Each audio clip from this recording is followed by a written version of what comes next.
My name is Edward Clark, and today I will be presenting an excerpt from the speech entitled The Inspiration of the Declaration of Independence, which was originally presented by former President Calvin Coolidge on July 5th, 1926, in the city of Philadelphia.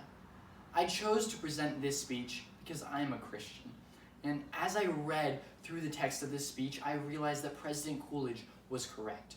The reason the Founding Fathers made their declaration and adopted their Constitution was to build a nation upon the principles of morality and faith.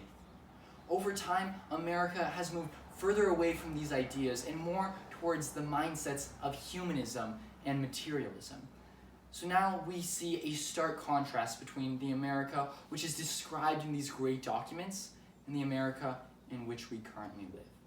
So my motivation behind giving this speech today is to encourage the people of America to come back to what America is supposed to be, to relive those ideals of morality and faith, the ideals which our Founding Fathers fought and died to protect. All right, hope you enjoy. Without any further ado, let's get started. In its main features, the Declaration of Independence is a great spiritual document. It is a declaration not of material, but of spiritual conceptions. Equality, liberty, popular sovereignty, the rights of man. These are not elements which we can see and touch. They are ideals. They have their source and their root in the religious convictions. They belong to the unseen world. Unless the faith of the American people in these religious convictions is to endure, the principles of our declaration will perish. We cannot continue to enjoy the results if we neglect and abandon the cause. We are too prone to overlook another conclusion. Governments do not make ideals, but ideals make governments. This is both historically and logically true. Of course, governments can help to sustain ideas and can create institutions through which they may be the better observed, but their source, by their very nature, is in the people. The people must bear their own responsibility. There is no method by which that burden can be shifted to the government. It is not the enactment, but the observance of laws that creates the character of a nation. About the Declaration, there is a finality that is exceedingly restful. It is often asserted that the world has made a great deal of progress since 1776, that we have had new thoughts and new experiences which have given us a great advance over the people of that day, and that we may therefore very well discard their conclusions for something more modern. But that reasoning cannot be applied to this great charter. If all men are created equal, that is final. If they are endowed with inalienable rights, that is final. If governments derive their just powers from the consent of the governed, that is final. No advance, no progress can be made beyond these propositions. If anyone wishes to deny their truth and validity, the only direction in which they can proceed in history is not forward, but backward to the time when there was no equality, no rights of the individual, no rule of the people. Those who wish to proceed in that direction cannot lay claim to progress.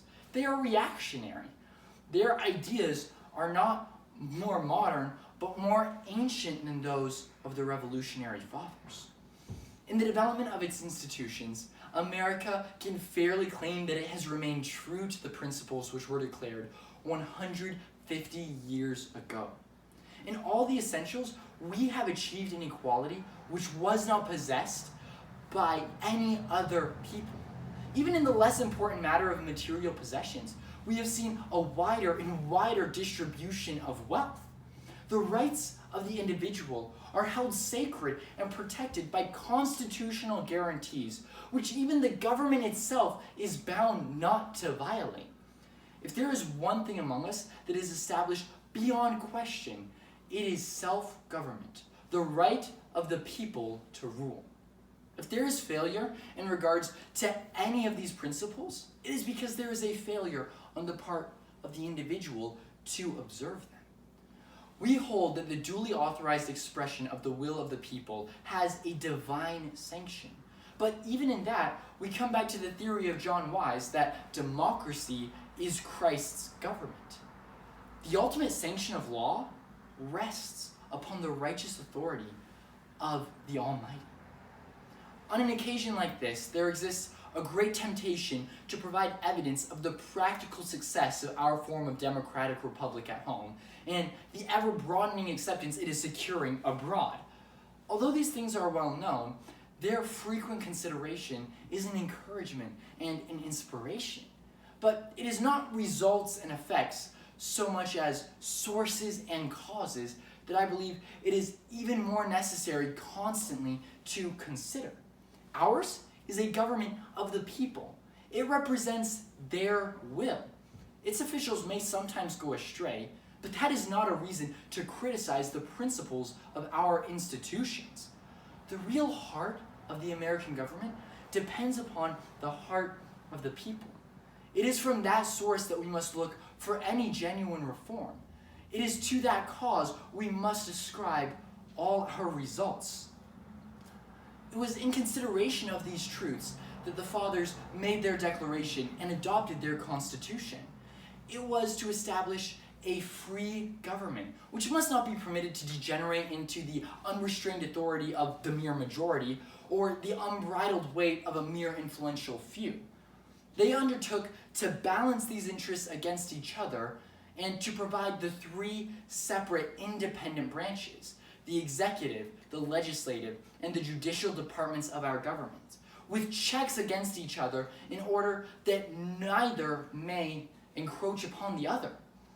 These are our guarantees of liberty. As a result of these measures, enterprise has been duly protected from confiscation. The people have been free from oppression, and there has been an ever-broadening and deepening in the humanities of life. Under a system of popular government, there will always be those who will seek for political preferment by calling for reform. While there is very little of this that is not sincere, there is a large portion that is not well informed. In my opinion, very little of just criticism can attach to the theories and principles of our institutions. There is far more danger of harm than there is hope of good in any radical changes. We do need a better understanding and comprehension of them, and a better knowledge of the foundations of government in general. Our fathers came to certain conclusions and decided upon certain courses of action that have been a great benefit to the world. Before we can understand their conclusions, we must go back and review the course which they followed. Their intellectual life was centered around the meeting house. They were intent upon religious worship. While there were always among them men of deep learning and later those who had comparatively large possessions, the mind of the people was not so much engrossed in how much they knew or in how much they had as in how they were going to live. While scantily provided with other literature, there was a wide acquaintance with the scriptures. Over a period of time as great as that which measures the existence of our independence, they were subject to this discipline not only in their religious life and educational training, but also in their political thought. They were a people who came under the influence of a great spiritual development and acquired a great moral power. Thank you.